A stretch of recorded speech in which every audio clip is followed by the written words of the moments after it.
10 years ago, my husband and I lost our firstborn baby.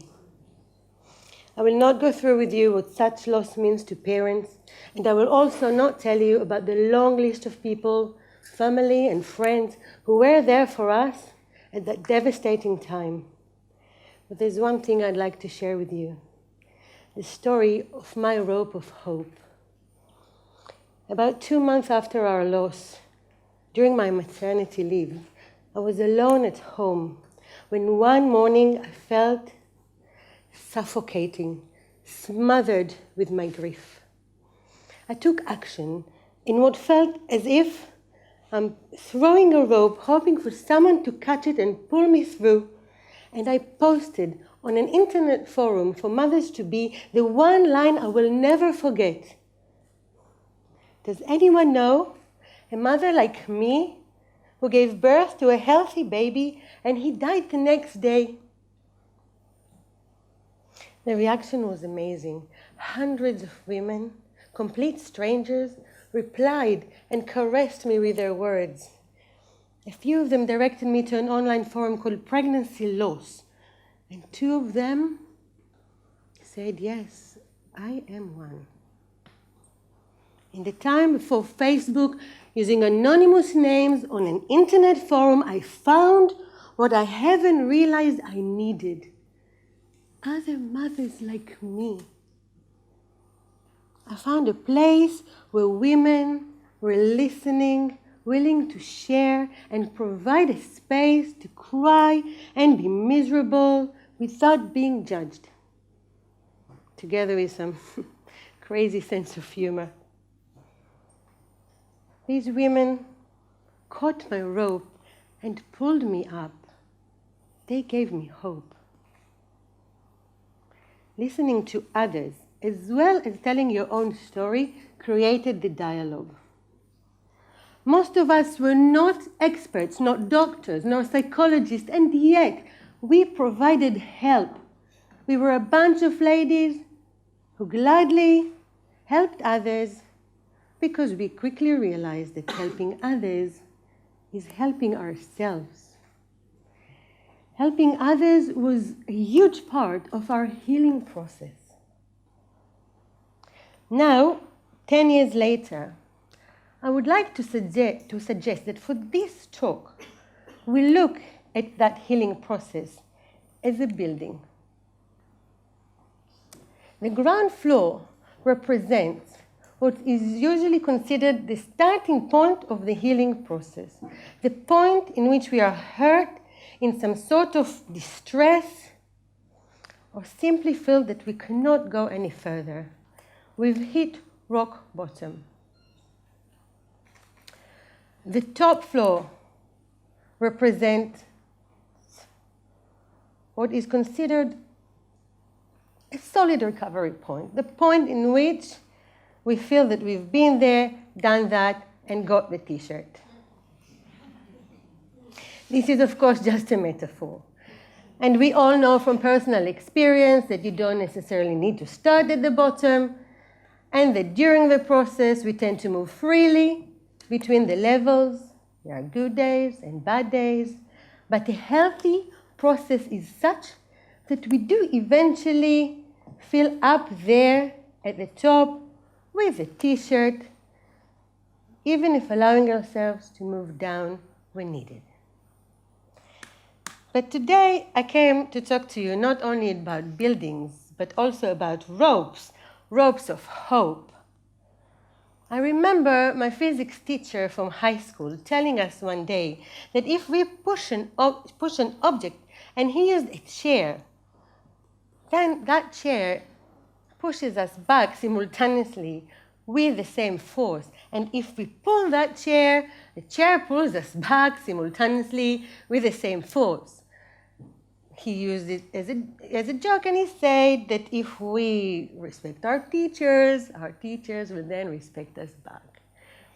He was, of course, talking about Newton's law of action and reaction. This is Sir Isaac Newton. Newton's third law says that a force is a push or a pull, which acts upon an object as its interaction with another object. Therefore, forces result from interactions.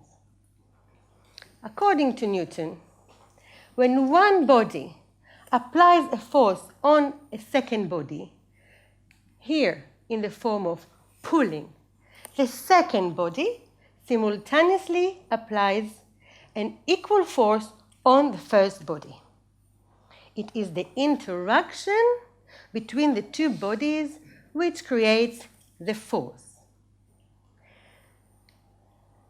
Human beings, just like objects, also have interactions, very different interactions.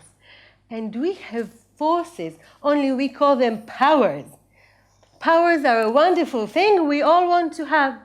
Some of us want superpowers, but in general, talking about powers, gaining powers, and increasing personal powers are all very positive things. Powers for us are a wonderful thing we all want to have. So why don't we look at forces and therefore powers in the physical world and translate them into our world? Let me bring those two demonstrators again. Only this time we'll place them this way. Even if vertically, the equal forces idea still works. They look a bit silly this way. This is a bit better. And now let's add something for them to stand on. Can you see them? The red one stands on the ground, and the blue one leans outside the balcony of our building. Indeed, they are now representing two people in the healing process, each standing at a different level.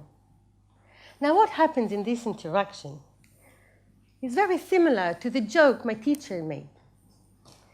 If we offer help,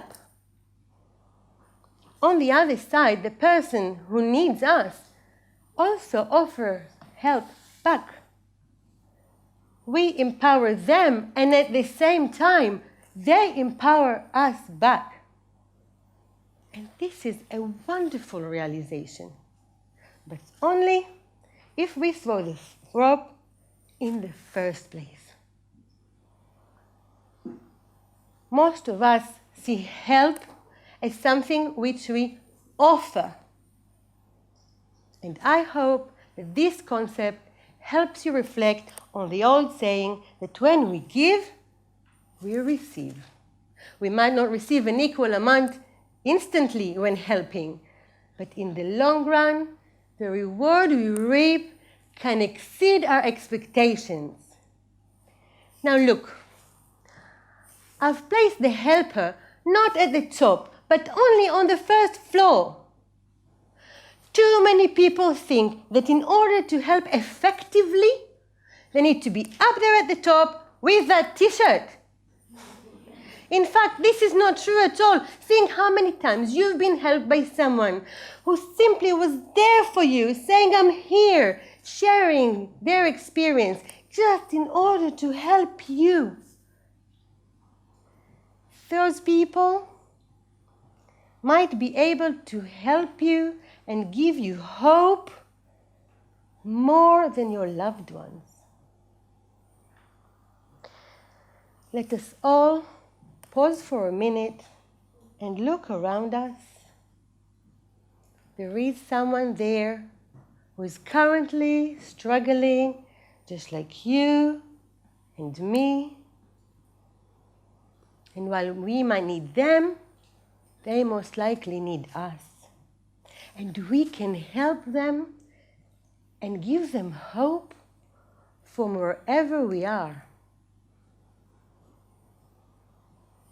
We should look for our building. Look for others who are currently in it, and from wherever we are, to throw a rope. For this is my one message. If we want to help ourselves, we should start helping people in the same place as us. This rope is not only theirs, but also our rope of hope. Thank you.